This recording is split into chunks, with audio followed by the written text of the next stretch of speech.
Welcome to the Mitcham History Notes YouTube channel. Today's video concerns the first stage of the conversion of London trams to buses that took place between October 1950 and July 1952. In that first stage, I'm going to be reading out an article where a reporter went on the very last service of tram route 34, which was from Battersea Bridge to Camberwell. And the impact of this changeover was felt across all of South London, of course, and in particular in Mitcham. It led to the creation of the bus service 44 from Mitcham to London Bridge. But first, a little recap of the history of trams in London. Horse-drawn trams were in London from 1861.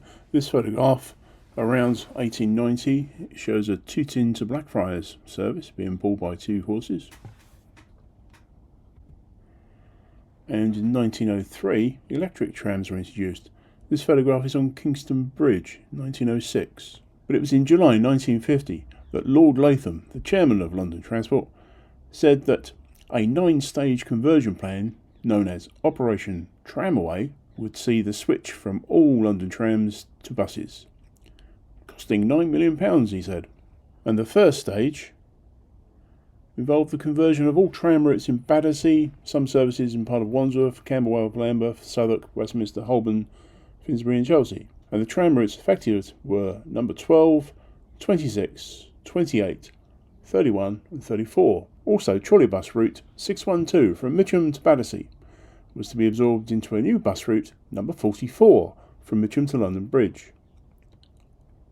And then it goes on to say that a new bus route 168 replaced tram number 26, and a new route 45 replaced route 34, extended from Chelsea to South Kensington Station and also via Ludgate Circus. And it's route 34 which is the subject of today's video, as we have a newspaper article from October 1950 where a reporter travelled on the very last number 34 tram. I'm now going to read from the newspaper article. It was pouring with rain, dark and gloomy, when we started off from Battersea Bridge at 11:55 on Saturday night.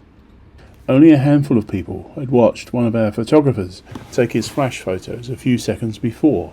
Things had changed by the time we got to the Latchmere, however. At the first stop, a group of faces looked up at us from under the glow of a street lamp, and somebody asked, "This is the last tram, mate?" "Yes," the conductor replied somewhat wearily. In they came, about half a dozen people, humorously eyeing the familiar interior of the tram.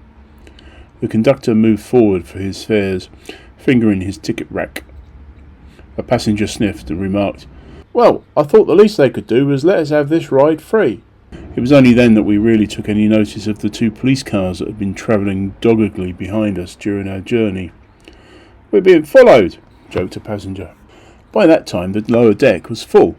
Then it was noticed that when the passengers received their tickets, instead of crumpling them up in the usual way, they carefully put them in their inside coat pockets. "One of the last 34 tickets. I'm keeping it as a souvenir," one passenger confided to me, showing his 3/8 ticket. A supporter of the Light Railway Transport League sat gloomily in the corner. "A tram lover," observed our conductor. All along the route, people stood in groups at the tram stops just to see our tram go past. Some waved, a lot laughed, none cried. Past Crash Corner we went, up Cedars Road, responsible for many tram accidents on the 34 route, and so to Clapham. The police, only one car by then, still followed. The big surprise was to come. A knot of small boys, notebooks in hand, eagerly watched our approach, and as we drew alongside, jotted our number down. "More Trams-Buses," somebody remarked. One solitary passenger remained by the time we reached Brixton. And then it happened. A crowd of people headed by two white-jacketed waiters, a photographer and a policeman rushed towards us from a brilliantly lit cafe. Our driver, Mr. Robert E. Kenner, of Kynaston Road, Thornton Heath, 4 years of London Transport, stopped the tram, and his cabin was instantly besieged by the crowd.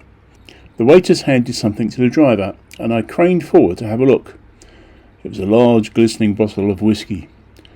"We often drop in there for a cup of tea, but we never expected anything like this," enthused conductor Mr. Frederick Lawrence, Louisville Road, Balham, who has been 18 months with London Transport. Then the depot was upon us, row upon row of trams, like so many empty boxes, bleak and still. A transport official stood looking up at them. "I'm sorry to see 'em go," he mused. "We have had plenty of trouble with them, but they've been good old friends." So the old order changeth. A sleek red 45 bus pulled out of Clapham Depot at 6:29 the next morning, driven by Mr. William Compton, Tierney Road, Streatham, with Mr. George Schofield, Leppock Road, Clapham, as conductor. The 34 was no more. The 6 well-known routes that were scrapped were mainly in the south-west London area. They included all tram services in Battersea and some in Wandsworth and Lambeth. The changeover was the first of 9 stages spread over 2 years in which the complete abolition of London trams will be brought about. Each has been replaced by a completely new bus route which, in the main, covers the same ground. Tram route number 12, Wandsworth, Battersea, Vauxhall and London Bridge, and trolleybus route 612, Mitcham, Tooting and Battersea, have been replaced by a new bus route, number 44, Mitcham to London Bridge Station. Route 612, which was converted along with the trams for operating convenience, was the only trolleybus route scrapped. The replacing bus route now gives South West London a new through facility. Services in the Wimbledon area remain until June. The 26 tram route has been converted to number 168 bus route, and the 28 tram has given place to the 169 bus. The 31 tram route is now served by number 170 buses. Thank you for watching. If you liked the video, please press the like button and consider subscribing if you haven't already done so. Bye for now.